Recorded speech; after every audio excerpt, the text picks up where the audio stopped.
Welcome to another episode of the Property Nomads Podcast. Property FAQs. This is the third part of a series that might go on for 4, 5, 6 episodes of questions that Aaron and I get asked on a fairly regular basis. We just want to say that these questions are in no particular order. A massive thank you for the questions that get sent in. rob@tpmpodcast.com is the easiest way to get your questions sent over, or of course contact us on the various social media channels as well. So in no particular order, let's crack on and get this started. Actually, just before I do that, just a reminder that at some point, all of these questions that we have been given, that we're answering, we will put into a book. We will put it into book format.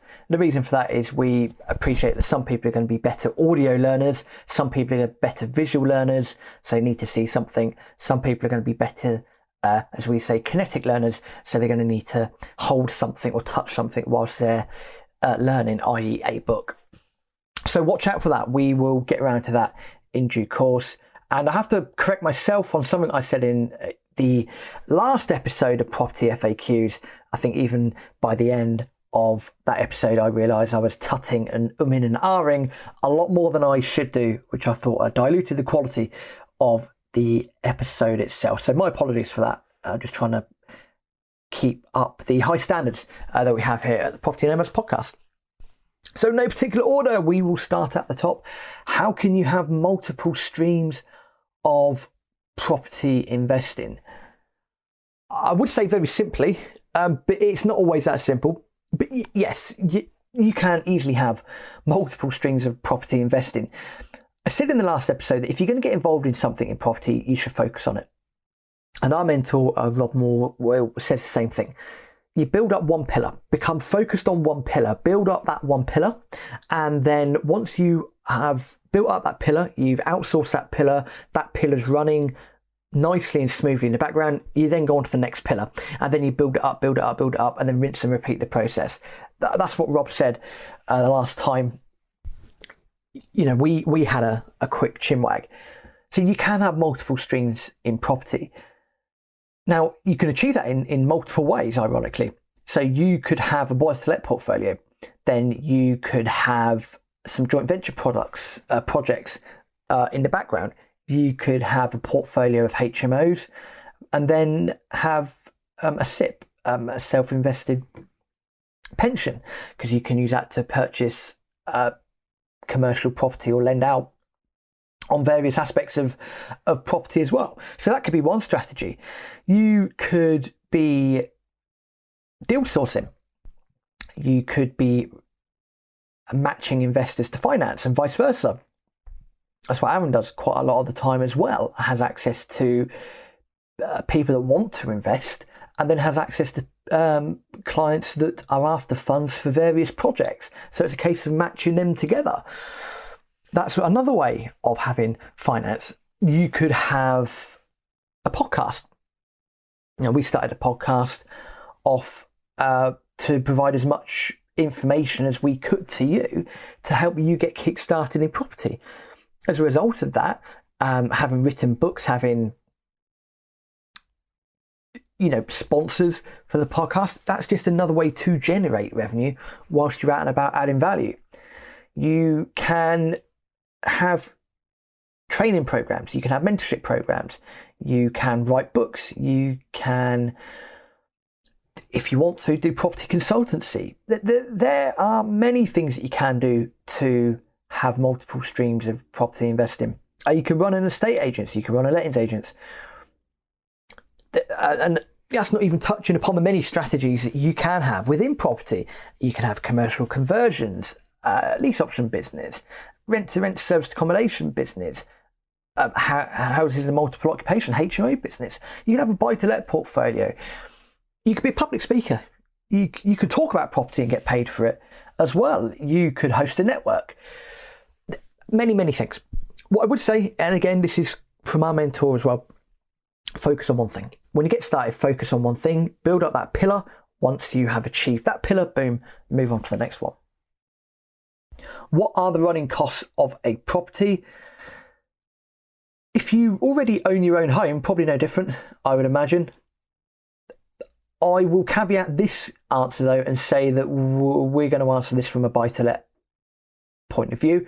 I'm fully aware that if you are running commercial properties and other bits and bobs, that costs might be a bit different. But from a buy-to-let point of view, running costs that you're going to have, you are going to have any refurbs or any maintenance that need to happen. If you are not self-managing, then you're going to have management fee that will come out every month as well. You're going to have to calculate for void periods that might happen. Potentially when the property is empty, you are then going to be looking at various bills, council tax, water, gas and electric, whatever's applicable,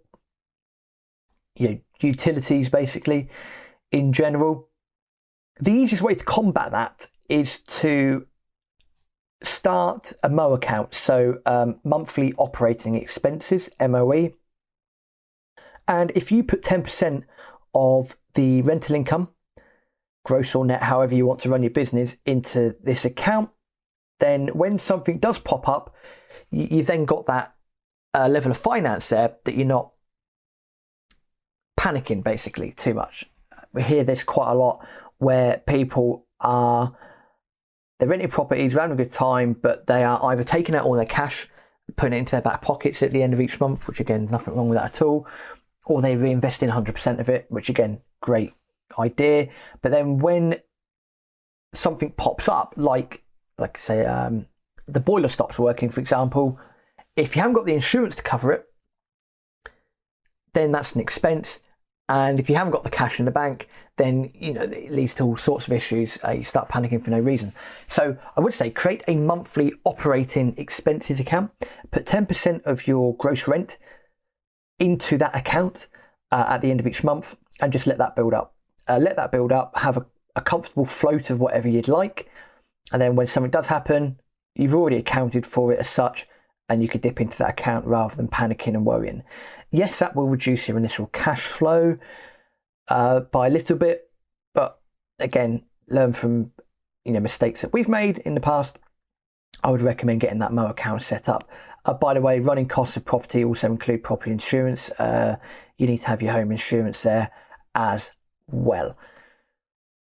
I don't think I've missed out anything. If I have, I apologise. But when it comes to generic buy-to-lets, they are going to be the cost of the property. So you've got your insurance, you've got mortgage, of course, you've got your mortgage if you've got a mortgage on it, of course. Management fee if you are getting a management agent to manage the property for you. Cash into your MO account as well as a reserve. And again, on buy-to-lets, the only times when you are going to be liable for the utilities, council tax, etc., is when the property is empty. But you can almost get a way around that with your tenancy agreement.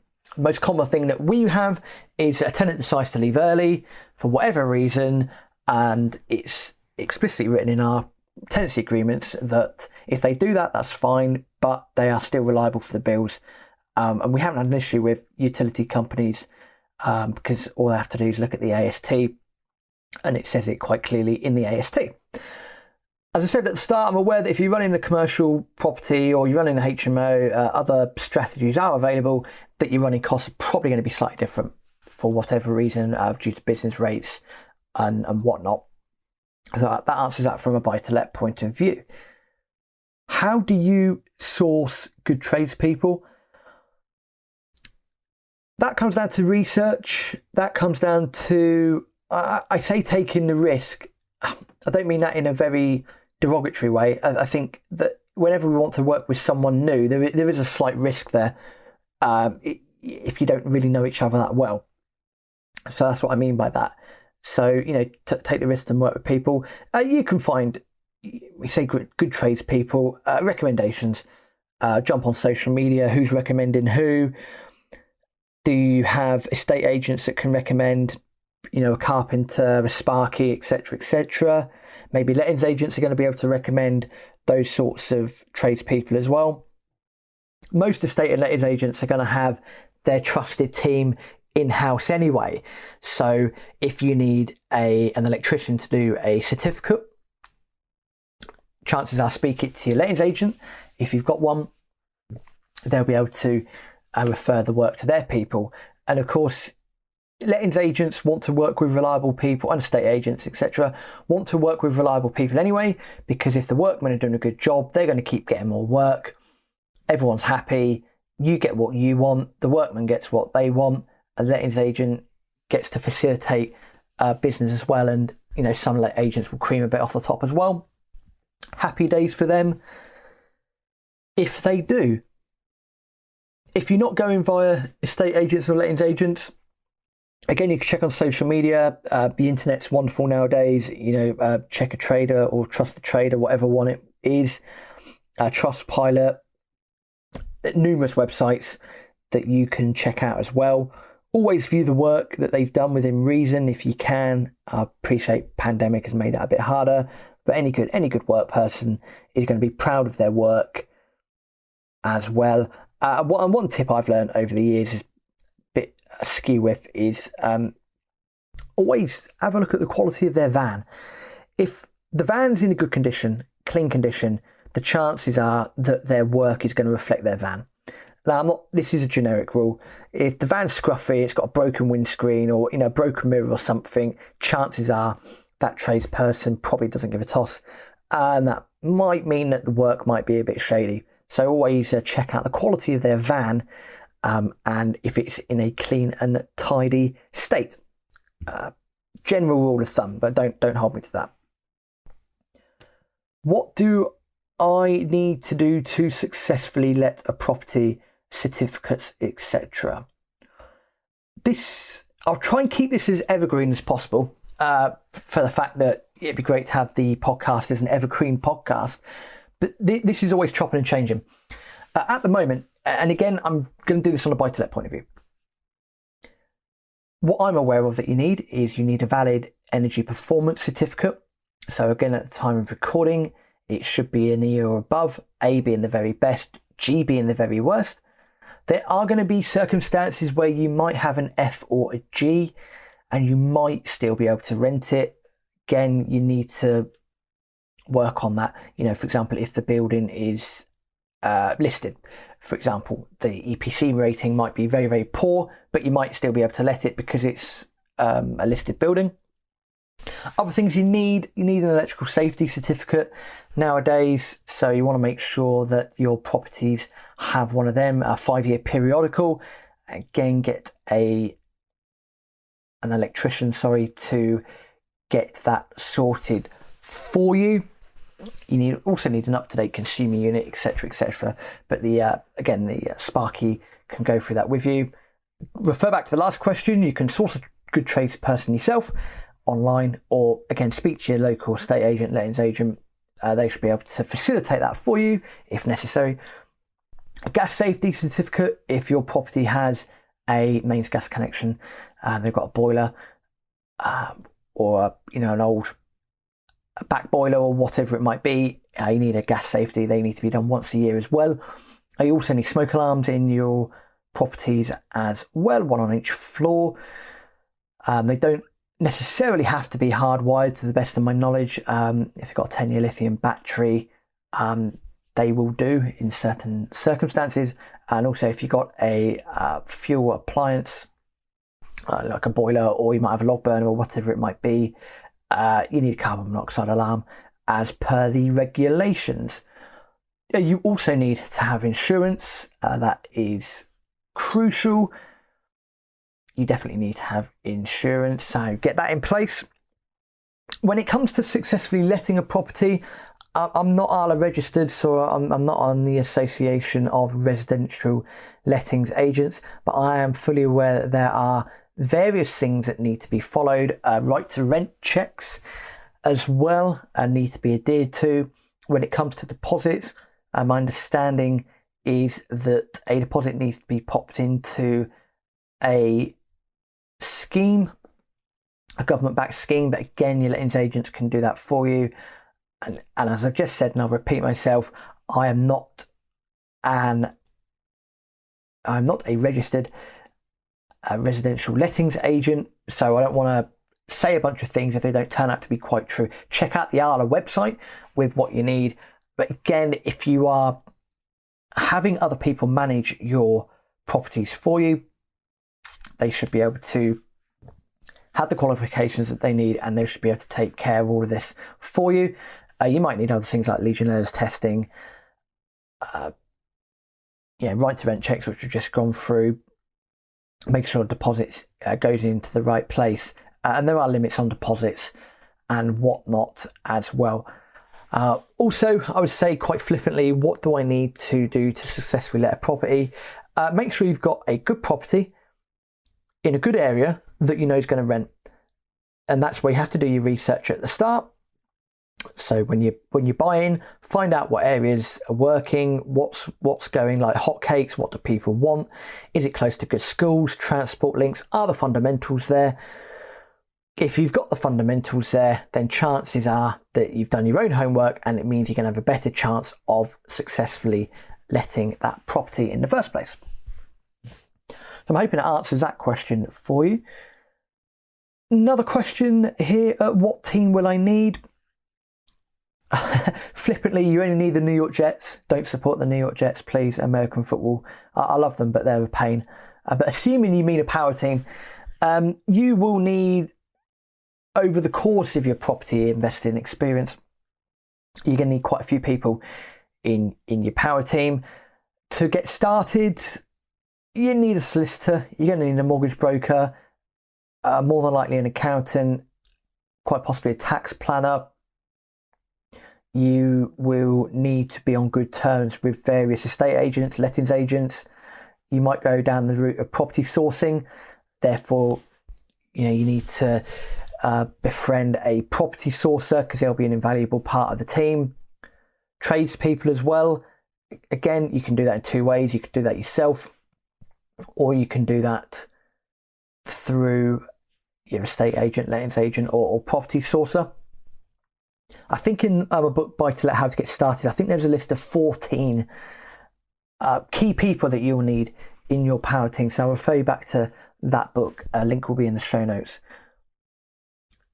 They're the people that you will need: broker, solicitor, estate agents, lettings agents, tradespeople, accountant, tax specialist as well. The one that I know that isn't in the book that you might need is a mentor. Find someone that's been there and done that before. Find someone that understands the challenges that you may or may not be having, especially if you're getting started. A good mentor is invaluable, priceless, pretty much. So add that to your team of people that you will need. Next question, what happens if something goes wrong? In fact, that was actually covered pretty much in episode 2. But it seems that we have a lot of people that like to worry. I wouldn't worry too much. If something goes wrong, it goes wrong. I'll go back to Marcus Aurelius, as I did in the previous FAQ episode. Anything that happens in life is objective. How you react is subjective. So if something goes wrong, deal with it. If a valuation comes in and it's lower than you thought, deal with it. Have the chat with the investor if you're using their finance. If it means you've got to leave a bit of extra cash in the deal, it is what it is. If something goes wrong, if something happens in the refurb stage, inquire, how did that go wrong? What happened? What can I learn for next time so it doesn't happen again? Yeah, we covered this in the previous episode. There are many things that can go wrong, but when something does go wrong, don't become an ostrich. And I say don't become an ostrich because they're known for apparently burying their head in the sand, even though there's never been a recorded case in history when an ostrich has actually buried their head in the sand. Go figure that one out. Point being, if something goes wrong, deal with it. Yeah, absolutely deal with it. It might not be the best conversation that you ever have with someone, but it's better to have that conversation, front up to it, than shy away from it. So that is what you should do if something goes wrong. What's the difference between freehold and leasehold? I'm guessing this has been sent in on on the back of Aviva and Persimmons sorting out all their leasehold and freehold issues. Freehold effectively means that you own the land that your home is on. Leasehold means that you don't own the land that your property is on. That is a very layman's terms. I'd advise you Google it, or again I'll refer back to Buy to Let How to Get Started. There's an in-depth explanation there. There's many advantages to both and disadvantages to both. If you are a freeholder, for example, if something goes Pete Tong on your property, then you got to deal with it, and that cost is pretty much yours. If you're a leaseholder and something goes wrong, let's just say the roof blows off, on most leaseholds, not every leasehold, but on most leaseholds, then it's probably going to be freeholder responsibility to deal with said issues. Extra costs to be aware of: if you are a leaseholder, the chances are that you're going to have to pay a service charge and ground rent. Again, that doesn't necessarily happen on every single leasehold. I'm being very generic here in my answer. But chances are that you're going to have to pay some form of rent, ground charge, service charge, management fee, etc. Whereas you don't have to do that if you own the freehold. Length of leasehold can vary as well. People love buying flats. There's nothing wrong with that. You just got to check the contracts. Make sure that you know what you're signing yourself up to. This would be my argument with the Persimmons and Aviva stuff. Again, I'm going to fence sit because I can see both sides. I understand if you're a house building company or your property company or whatever, that everyone's in it for business. You want to make as much money as possible. Sometimes that is to the detriment of others. That is capitalism in general. That being said, that the people that have been on the wrong end of leasehold issues, I worry about their legal teams. I worry about their solicitors. The fact that these things haven't been brought up or mentioned to them. And that could be the fact that they weren't expecting it, or their legal team didn't point them out, which is concerning if that is the case. Or the fact that they haven't had the education to understand X, Y, and Z. So, again, I'm going to sit on the fence here. I can see both sides. I'm not saying what's right or wrong. At the end of the day, we have to take responsibility of where we are in our lives. If we're not where we want to be, we have to look at ourselves and go, why am I not where I want to be? Not constantly be in this blame culture of, oh, this happened, well, I blame you, and this happened and I blame A, B, and C, and oh, X, Y, and Z didn't happen, blah, blah, blah. Another mentor of ours said a while ago, to Rob, you can either play a victim or you can be a victor. What one do you want to be? What one do you want to play? I love that advice. Play the victor. Play the victor. Do your homework. Do your understanding. And problem solved. I'm aware that I've tutted again, I think, too much in this episode as well. I do apologise for that. So there's some more questions there. There are some FAQ questions. Hopefully that all makes sense. With the freehold and leasehold, just going back to that briefly, do Google that for more information.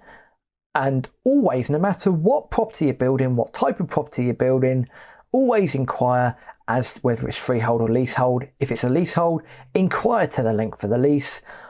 And just ask your solicitor, your legal team, your legal representatives a bunch of questions as well. Because then it will stop a lot of things from happening in the future. Better to do your homework now and do your research now than have something bite you in the ass moving further on down the line. Hopefully that's useful. As always, we love reviews on the podcast. Head over to iTunes. A 5-star review would be wonderful. That just helps to get the Property Nomads podcast message out there. It helps to help more people to get started in property and to not make mistakes that we might have made over the years as well.